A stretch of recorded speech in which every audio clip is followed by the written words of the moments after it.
Hey guys, it's Lord here, back in with take 2 of the 9th day of 13 days of Helloween. I screwed up the days and I didn't like the way I reviewed these guys before, so today we're having a look at Spawn Series 13, Curse of the Spawn 2. He is pretty freaking cool. I did remove the bats, but you could see those in the picture at the end, or you clicked on the video, you saw them in the URL. So, bear with me. I kind of took some of Rainius's stuff too, but it's all good in the neighborhood because we're still going to review this guy.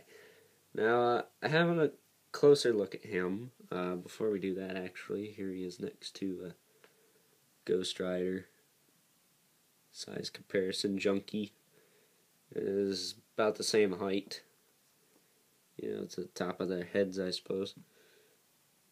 Spawn, in terms of his accessories, he comes with this axe here, which I do have in the other way here. So it takes up a little bit less space. If I can remove it. If I can, it's going to be a early Christmas miracle, because it is in there.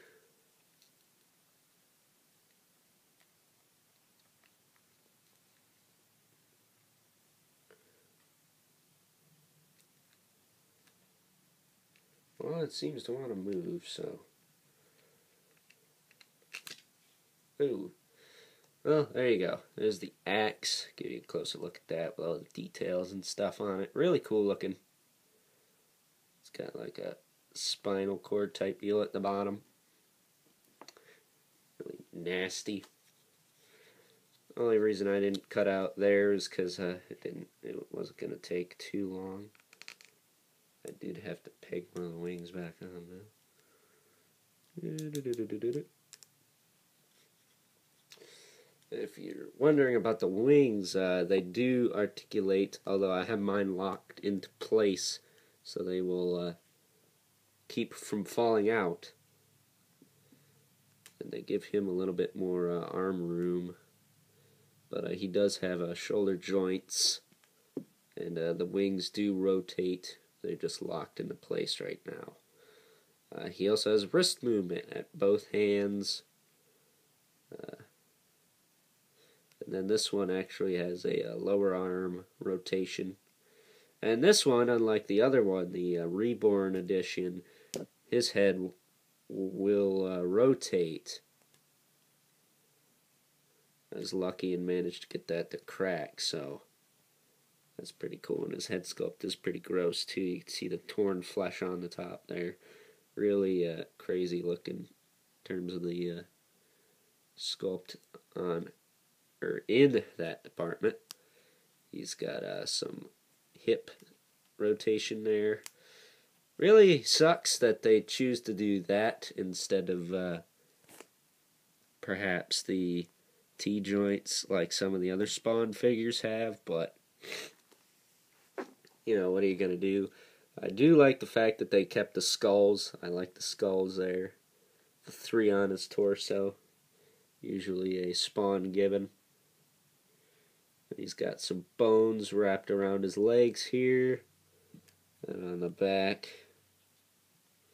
he's got some crazy, he's got torn flesh on the back of his neck too. That's pretty gross. And then he's got these sort of rib cage claw bits coming out of his back, which is what the bats would plug on to. But for all intents and purposes, I took them off just so I'd be able to do this review without going completely insane. Now here is the way you're supposed to put the axe in. You're supposed to put it in this way.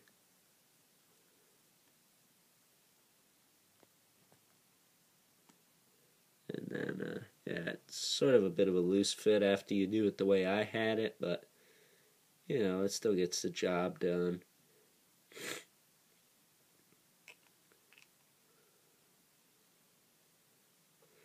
it just sticks out a lot. So I prefer my way, which is you put it in with this handle, because it's in there. It's not going to fall out, because the axe is a little loose the other way. You just got to slide it in there all the way, and then you got it. It looks better that way, I think. I think it would have been even better if they just made the handle unplug from, say, this piece, and then it had like a thinner part here that you could slide up into the hand. I think that would have been better. It's definitely better than the Reborn one, though. The Reborn one, though, had a Hatchet's little cleaver piece. That was just a bad idea. I broke the front piece off of it. On the Reborn one, Hatchet's okay, but yeah, that was a train wreck. So I'm just gonna hold the freaking camera up. Screw it. So giving you a look at him with his wings up. Bring him in here, actually. Stand, you. No, he doesn't want to stand. What the heck? He stood back there. Yeah, this one's a little tricky to stand, too. But, I'm gonna give this guy a 9. I think he could have had a little bit better articulation. Maybe Hatchet is better in that department. We'll take a look at him later today, because it is 2 for Tuesday. So, yeah, that's it for this edition of the 13 Days of Helloween, guys. I'm giving this guy a 9 out of 10. And until next time, I will catch you guys later.